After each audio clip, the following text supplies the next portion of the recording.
Okay. Up next, Power Rangers. Okay, here we go. Oh boy. I'll have to sit this one out because sadly I did not see it. That's fine. Oh boy. I have really mixed feelings about this 2017 reboot of Teenagers with Attitude that reimagines the beginning Power Rangers. The pacing and tone of this movie is inconsistent in that it takes a while before the movie starts moving at a more fluid rate. I like the idea of the Rangers being made to earn their powers as opposed to just being handed to them in the day of the dumpster 24 years ago. But that said, I find it a little ironic that the morphers are clearly on their suits, and they did have toy morphers made for merchandise, and yet they have to be morphed on what I can only describe as telepads borrowed from Star Trek. The Rangers themselves are what make this feature enjoyable, and the two that stand out the most are Dacker Montgomery as Jason Lee Scott and RJ Kyler as Billy Cranston. RJ is so likable from the word go, and Dacker gives a performance as Jason where he becomes a competent leader after starting out as a somewhat of a stereotypical jock at the beginning. I think Power Rangers has the potential to succeed as a new movie franchise, but it needs to iron out a lot of flaws before it can progress with any potential sequel. Also, the fact that we had to wait for the last 20 minutes for all them to morph and to see the Zord battle is a worrying sign. But it was great to hear that theme song once again. Lydia. Okay. I like the film, to be perfectly honest. It's like it had its pratfalls, to be honest. Them taking too long to morph. Like I know that they had to earn their powers, but it's like, that's not how that works. But it was a decent film. It's like it might or might not continue as a franchise with all the things I've been hearing. Like the actors were good, especially Elizabeth Banks. She was fun. She was chewing up the scenery as Rita. Oh, wasn't she just? She ate more than the donuts she ate. It's the bit that kind of made me raise an eyebrow when I was seeing this. A place I like to call Warner Village in Cribs Causeway. She's just, where you see her going, gold, lovely. Goes like, woman, whatever you're taking, please do not give me any. Like, it's like, you're on a level of crazy that I don't want to be on. It's like, stay in your corner. Yeah, this was a different take on Rita, but I kind of enjoyed it. I'm hopeful that they get a sequel, but I don't see that happening. I thought it was an interesting twist by making her the original Green Ranger. Yeah. That was different. Raiden, I know you're going to have some interesting thoughts about this movie. Yeah, I mean, what it does do right was trump the 1995 version, which I can still watch to this day, but it's like it was too cheesy and half of the CGI was kind of. Yeah. I mean, the way I see it with this movie, I enjoyed it for what it was. I enjoyed the characters, especially RJ Styler's Billy. He's basically stole the show. Suit wise, I liked it. It's kind of a mix of the Guyver and Iron Man. Yes, that most definitely. But the one thing that I say, what were they thinking? Is the whole Zords itself? I mean, Saban was the one who were part of this movie, and they couldn't see that the original Megazords or Super Sentai, the way they look, they couldn't go with that, with the cool looking Pacific Rim type. I was like very disappointed with that though. And with like half the end parts, I do like that you had to wait for a couple of times to see them become Power Rangers in general. But like half the whole fight was kind of short to begin with. But yeah, I'm just hoping for the best for a potential sequel. I'm just really hoping that what they did with this they can improve on. So in closing, I like the movie for what it was. There was a couple things I didn't like, but all in all, still enjoyed it. And Power Rangers theme when I was in theaters, I almost squealed like a little kid. Same. Gorak is just saying in the comment section, it could be worse. It could have been Power Mega Force. Oh, He is not wrong. Oh, jeez. The things that struck me about this version of Kimberly, number one, Naomi Scott may as well be Amy Jo Johnson young again, because when I saw her the first face shot, I'm like my gosh, you are Kimberly. But the other thing that kind of threw me off, which Amy Jo's Kimberly wouldn't have done this, she did revenge sex, which I thought, okay, I get we're trying to be socially relevant and up to date, but that's not what Kimberly Hart would do. nope. Remember, this is still a kids thing.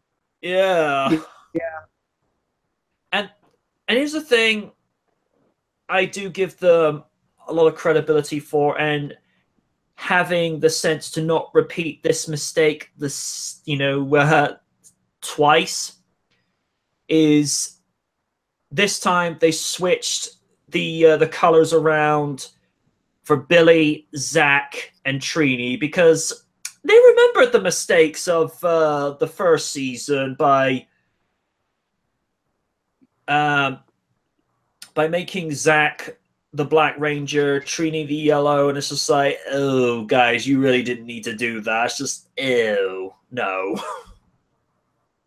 There's no need to go there. So by switching things around this time where... Especially when I heard in the original pilot... Go on. No, it's because I heard in the original pilot that Trini was actually like played by a interracial girl. Oh yeah, she was played by Audrey Dubois. And to be honest, I liked her. I thought she was all right. Yeah. But that said, we got Twee, and I remember a couple of times in the last few years going back to watch bits and pieces of the first season. You kind of forget that just how calm and collected Twee was, but also just how gorgeous she was. Oh yeah. Such a shame she's no longer with us. Right. Yeah. But Really sad. it is a reminder when they say put your seatbelt on, do it. Just do it. But yeah, like I say, I think they made the smart choice this time around by switching uniforms for the Rangers, because, like I say, they don't want to repeat that mistake same time around, because they got criticized heavily for that. I remember that. You know, when you make an American Korean actress, which is what Twee was, it's okay, Firebird. It's all right. It's all good. When you make a Korean American actress be designated the Yellow Ranger, it's like, guys, that's not cool. And the same thing with making Walter Jones be designated being the Black Ranger. Even he said in interviews, "What's up with that?" You know, it's like, you don't need to do that. That's just I just kind of figured it wasn't Right. intentional. I think it's one of those things when you're... Because it was the 90s and we were still kind of developing in the self-awareness department. Yeah. Yeah. You pretty much just said it. I mean, when you're a pre-double digit or a pre-teen, it kind of flies over your head. Then you look back at it years later and you're like, oh, so not cool. That would be like let's just say for the sake of discussion, if they decide to retcon the series, and decided to make the Green Rangers to be from Ireland, you think, oh no, bad idea. Oh, and also whilst we're here, and this is what the cast have actually said. If they ever get to a sequel, they actually want to make Tommy Oliver a female. That would, I don't know, depending on how that'd be handled, it would be an interesting twist. It could either turn out the way Paige did in Voltron Legendary Defender, or it can turn out many disasters that is some of the current Marvel comics. I don't reference one because there have been many mistakes. There are some that have been hit, but there have been some that are miss, and in this case, I'm referencing the ones that were a miss. Yeah. Yeah. Firebush just saying in the chat, MJ, I know I couldn't attend, but I do have to do this joke. Imagine if Rita's character first line was not what it was in the show, but it was the following. 10,000 years will give you such a crick in the neck.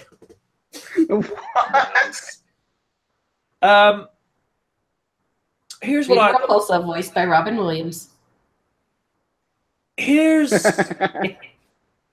what I gotta say with regards to the idea of changing Thomas Oliver to Thomasina Oliver. If the Green Ranger was a brand new character specifically for this movie series, then go nuts. Because it'd be a brand new character that's not being messed with any previous continuity, then fine, have at it. But Tommy Oliver, and by extension Jason David Frank, is Power Rangers. He's quite possibly the most recognized Ranger, with Austin St. John coming in a very, very close second. I don't know if Green Ranger and Tommy Oliver were like not a very well remembered character or just like a background character, and they changed the gender, then you could probably look the other way because it's not such a strong established character. But because the Green Ranger is so deep in Power Rangers lore, you're going to end up provoking a hornet's nest. I mean, we've seen what happens when you go provoking something you don't want to provoke, lest we forget Feeg Busters. Less said about that, the better. Yes. And I know you've said this so many times, Raiden, but it's like, Paul Feig, here's this L. Take it. Staple it on your head. Just stick with rom-coms, dude. Yeah. Firebird saying, I had the impression back then that Jason David Frank was a guest star on the show at the time. That's to do with the fact that Power Rangers was going off of what they were given via Zyuranger, because Burai was killed off originally in that series. But because of the popularity of the Green Ranger and Tommy respectively from Power Rangers, they actually contacted the studio that did Zyuranger to make footage exclusively for Power Rangers, so that way they could have the Green Ranger brought back in, because Jason David Frank was that beloved and still is. Lydia, I think you saw Power Rangers as well, didn't you? Yeah, I did. Go ahead. I think I already gave my thoughts. Oh, did you? Oh, my bad. Yeah, no, it's and cool. Wynn sat that one out because she didn't see it. Yeah, I was kind of on the fence on that one, so indecision kind of did me in. All right. Especially since I was a huge fangirl of the franchise since I was 8. Same here. Let's hear it. Your 2 cents on Power Rangers. Oh boy, where to start? Well, first things first, I applaud Saban for at least attempting to put together a Power Rangers movie that tried to take itself seriously. Now, when I say seriously, I don't mean the filmmakers taking the movie in a dark direction, but rather I mean that the filmmakers were able to take their job seriously in crafting a movie with a goofy concept while making the audience feel invested in its characters, like any other good superhero movie. For too long, people tend to see the entirety of Power Rangers as just the campy, goofy, and badly aged Mighty Morphin era, when in reality, there have been plenty of genuinely good seasons of Power Rangers that most people overlook simply because it's not the first team. Now, when it comes to the movie, in execution, however, the film had a lot of problems. As much as I liked the actors chosen for the films, especially when it came to the 5 Rangers themselves, each of their personal stories stylistically clashed with the third act of the movie due to the decision of shoving all the major action sequences towards the last 30-20 minutes of the film. I feel like it would have been less jarring had the superhero elements of Power Rangers been more spread out, especially in the second act where we could have gotten a Rita or Putty fight scene as opposed to having cheap, unmorphed training sessions. Though, this was probably due to the relatively low budget of the film, especially for an action movie, and the fact that Lionsgate isn't all that well known for making giant summer blockbuster action fests. Another issue I had was with Elizabeth Banks as Rita, as her hammy lines and scene-chewing performance was another stylistic clash that made her seem like she popped out of a completely different film. This is especially noticeable when you can notice how down-to-earth Bryan Cranston's Zordon feels in comparison. Finally, I absolutely hated the artistic direction of the film. Everything from the suits to the Zords to Alpha 5, and especially the bland-looking Megazord, all look downright ugly to me.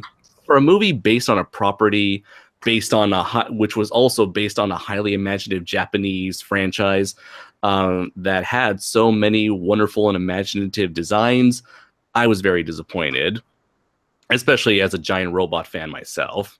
The Power Rangers film the Power Rangers film could have been something unique and special, like it had been for the last 25 years on television, but sadly the film is bogged down by creative decisions from people who probably wanted to capture elements from other popular movie franchises rather than what made the teenagers with attitudes so iconic in the first place. One particular problem I had with the Megazords, particularly with the way the cockpits were set up, I'm like, you guys are so stealing from Voltron, aren't you? Yeah. No, and I am a big fan of both and of those legs. films. I'm like, yeah, just had to jog on Voltron style. And I'll form the head. I really don't understand why they have a cockpit. I really don't. What was also very cheap is that when this is me going off script here. When I first saw the design of the Megazord, I thought, how the heck are the individual Zords themselves supposed to come together to form this smooth humanoid thing? That's and what then I thought. I'm like, that works. Like I Which thought one was that better, it's the like 90s version or this version? Daijujin all the way, man, from the original Jew Ranger design. Like it's also very cheap because I would think that because of how the Megazord itself looked nothing like the individual components of the Zords themselves. Yeah. I was figuring that they were going to just mesh together like the evil robots from Transformers 4. But then when you see the movie itself, they actually do try to physically change into the Megazord, and then they copped out by having a big explosion, and poof, they're already like that. I'm like, no, you can't do that. You already tried to change together. You can do both. I mean, as abysmal as the Turbo Power Rangers movie, at least the Megazord transformation scene was 10 times better than 1995 Power Rangers movie. Oh yeah, yeah, and they did stuck to suits and tried to make it as cinematically visually interesting as they could with practical suits and have the right kind of lighting and angles and camera work that you would expect, like from out of the Sentai source material. Right.